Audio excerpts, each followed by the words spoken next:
दुनिया की सबसे ऊंची चोटी माउंट एवरेस्ट, जिसकी ऊंचाई है 8,848 मीटर, इसे 4,000 से ज्यादा लोगों ने अब तक फतेह किया है। लेकिन एक पर्वत ऐसा है जिस पर आज तक चढ़ने की हिम्मत कोई नहीं कर पाया, और जिसने हिम्मत की वो हार मानकर ही वापस लौटा है। ये वो पर्वत है जिसे दुनिया का सबसे पवित्र पर्वत माना जाता है। इस धरती पर जो 4 बड़े धर्म हैं, उसके अनुयायी कहते हैं कि ये हमारा तीर्थ स्थल है। आप सही पहचाने, में बात कर रहा हूं माउंट कैलाशा की, कैलाश पर्वत की, जिसकी ऊंचाई है 6,638 मीटर, और कोई भी इस पर्वत पर अब तक नहीं चढ़ पाया है। कैलाश पर्वत, जिसे भगवान शंकर का, भगवान शिव का निवास स्थान माना जाता है, इस पर्वत को रहस्यमयी, गुप्त और पवित्र माना गया है। इसीलिए इसकी परिक्रमा करना शुभ और कल्याणकारी माना जाता है। कैलाश पर्वत के बारे में तिब्बत मंदिरों के जो धर्मगुरु हैं वो कहते हैं कि इसके चारों ओर एक अलौकिक शक्ति का प्रवाह है। हिंदू, जैन, बौद्ध और बौन, ये जो 4 बड़े धर्म हैं, ये मानते हैं कि कैलाश पर्वत एक पवित्र स्थान है, तीर्थ स्थल है। बहुत पुरानी एक तिब्बती किंवदंती है जिसमें कहा गया कि किसी भी नश्वर को कभी भी कैलाश पर्वत पर चढ़ने की अनुमति नहीं दी जाती है। ये वो जगह है जहां बादलों के बीच में देवताओं का निवास है। जो भी इस पवित्र पर्वत पर चढ़ने की कोशिश करता है, देवताओं के चेहरे को देखने की हिम्मत करता है, उन्हें मृत्यु प्राप्त होती है। इस पर्वत पर चढ़ने की कोशिश करने वाले कई सारे माउंटेनियर्स में से एक कर्नल विल्सन ने कहा कि जब वो चढ़ रहे थे, उन्हें लगा कि यात्रा बहुत इजी है, बहुत आसान सी है, लेकिन तभी अचानक से बहुत तेज जो थी बर्फबारी होने लगी, और इस वजह से उन्हें वापस आना पड़ा। इससे पहले कि मैं आपको बताऊं कि क्यों वहां पहुंचना नामुमकिन है, बात करते हैं उन 2 रास्तों की जिनके जरिए आप वहां तक जा सकते हैं। पहला उत्तराखंड से होकर के जाता है भारत में, लेकिन बहुत मुश्किल है, पैदल ये यात्रा संभव हो सकती है। दूसरा नेपाल के काठमांडू से होकर के जाता है, और ज्यादातर जो यात्री हैं वो दूसरे वाले रास्ते के जरिए वहां तक पहुंचते हैं। सर्गेई सिस्टियाकोव एक रशियन माउंटेनियर हुए हैं जिन्होंने कि माउंट कैलाशा पर ना चढ़ पाने का एक बहुत ही चौंकाने वाला तर्क दिया। वो कहते हैं कि जब हम पहाड़ के उस आधार के पास में पहुंचे, बेस के पास में पहुंचे, तो मेरा दिल जो था बड़ी तेजी से धड़कने लगा। मैं पवित्र पर्वत के सामने था जो मुझसे कह रहा था कि मुझे हराना इम्पॉसिबल है। वो कहते हैं कि उसके बाद में मैं खुद को कमजोर महसूस करने लगा, दुर्बल महसूस करने लगा। उस एनवायरनमेंट ने मुझे जैसे मंत्रमुग्ध कर दिया, और जैसे ही हमने उतरना शुरू किया, हमें मुक्ति महसूस होने लगी। कुछ रशियन साइंटिस्ट ने बहुत हद तक इसकी स्टडी की, और वो कहते हैं कि कैलाश पर्वत जो एक मानव निर्मित पिरामिड भी हो सकता है। ये बहुत ही असामान्य सी घटना हो सकती है जो दुनिया के बाकी सारे मॉन्यूमेंट्स को जोड़ती है, जहां ऐसी असामान्य चीजें हुई हैं, ऐसी असामान्य चीजें देखी गई हैं। लेकिन आज भी वो सवाल बना हुआ है कि माउंट कैलाशा पर कोई भी क्यों नहीं चढ़ पाया।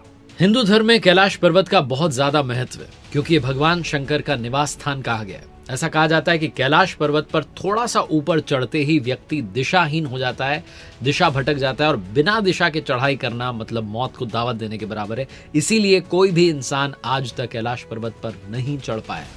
बौद्ध, जैन और हिंदू ब्रह्मांड विज्ञान के अनुसार जो कैलाश पर्वत है, इसे ब्रह्मांड का आध्यात्मिक केंद्र माना गया है। ये एक ऐसी जगह है जहां धरती स्वर्ग से मिलती है। इस पवित्र पर्वत की ऊंचाई ज्यादा नहीं है, 6,638 मीटर। इससे ऊंची ऊंची चोटियां इस दुनिया में हैं, लेकिन फिर भी इस पर कोई नहीं चढ़ पाया, क्योंकि ये पवित्र है। यहां पहुंचते ही इंसानों को अपनी शक्ति कमजोर लगने लगती है, और मानो ये पर्वत उनसे कह रहा होता है कि तुम मुझे हरा नहीं सकते। इस पर्वत की जो चोटी है, ये विराट शिवलिंग की तरह दिखाई देती है, जिस पर सालों साल बर्फ जमी रहती है। पहाड़ की पवित्रता को भंग करने और वहां की दिव्य ऊर्जाओं को परेशान करने के डर से कैलाश पर्वत की चोटी तक जो ट्रैकिंग है, उसको हिंदुओं के बीच में एक निषिद्ध काम माना गया है, यानी कि वर्जित काम माना गया है। मना किया जाता है कि वहां आपको नहीं चढ़ना है, सिर्फ परिक्रमा लगा करके नतमस्तक होकर वापस लौट आना है। एक तिब्बती फोकलोर के हिसाब से मिलारेपा नाम के भिक्षुक ने एक बार माउंट कैलाशा की चोटी तक पहुंचने के लिए बहुत दूर तक चढ़ाई की, और जब वो वापस लौटे तो उन्होंने सबको वार्न किया, सबको चेतावनी दी कि शिखर पर ऊंचे स्थान पर जो भगवान विराजे हैं उनको परेशान ना करें। बहुत सारी स्टडीज की गई हैं, बहुत सारी रिसर्च की गई है, लेकिन अब भी कोई भी ये नहीं बता पाया कि कैलाश पर्वत पर ना चढ़े जाने का सबसे स्ट्रॉन्ग, सबसे सटीक कारण क्या है। 6,638 की ऊंचाई को फतेह करने में क्या दिक्कतें आ रही हैं, ये कोई नहीं जानता है, और ये रहस्य बना रहे तो ज्यादा अच्छा है। आखिरी में कुछ ऐसी बातें जो शायद आप कैलाश पर्वत के बारे में नहीं जानते होंगे। पहली, कैलाश पर्वत की चोटी पर 2 झीलें हैं। पहली मानसरोवर झील है, जो कि दुनिया की सबसे ऊंचाई पर स्थित शुद्ध पानी की सबसे बड़ी झील है।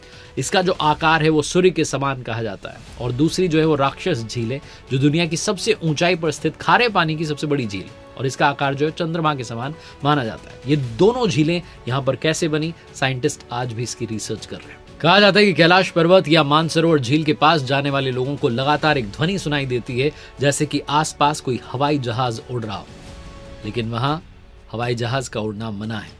ये ध्वनि अगर आप ध्यान से सुने तो ये आवाज डमरू या ओम की तरह सुनाई देती है।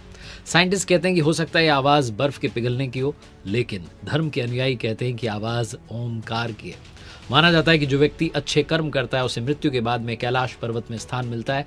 यहाँ प्राचीन काल से ही अच्छी आत्माओं का वास माना गया है। पवित्र कैलाश पर्वत की यात्रा से लौटने के बाद अगर आप अपने नाखूनों को, बालों को कुछ mm तक बढ़ा हुआ पाते हैं तो सरप्राइज मत होइएगा, क्योंकि तीर्थ यात्रियों ने पता लगाया कि इस पवित्र प्राचीन पर्वत की चोटी की हवा उम्र बढ़ने की प्रोसेस को तेज कर देती है।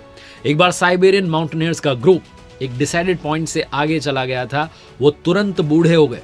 और कमाल की बात ये रही, चौंकाने वाली, कि उन सारे लोगों की मृत्यु 1 साल के अंदर उसी वृद्धावस्था में हो गई। कैलाश पर्वत के बारे में सिर्फ यही कहूंगा, भगवान शंकर का निवास स्थान है, जहां बर्फ ही बर्फ में भोलेनाथ शंभु तप में लीन, शालीनता से शांत, निश्चल, अघोर धारण किए हुए एकांत तप में लीन है। पवित्रता बनी रहे, रहस्य बरकरार रहे। जय शिव शंभु। देखते रहिए आरजे कार्तिक एक्स्ट्रास।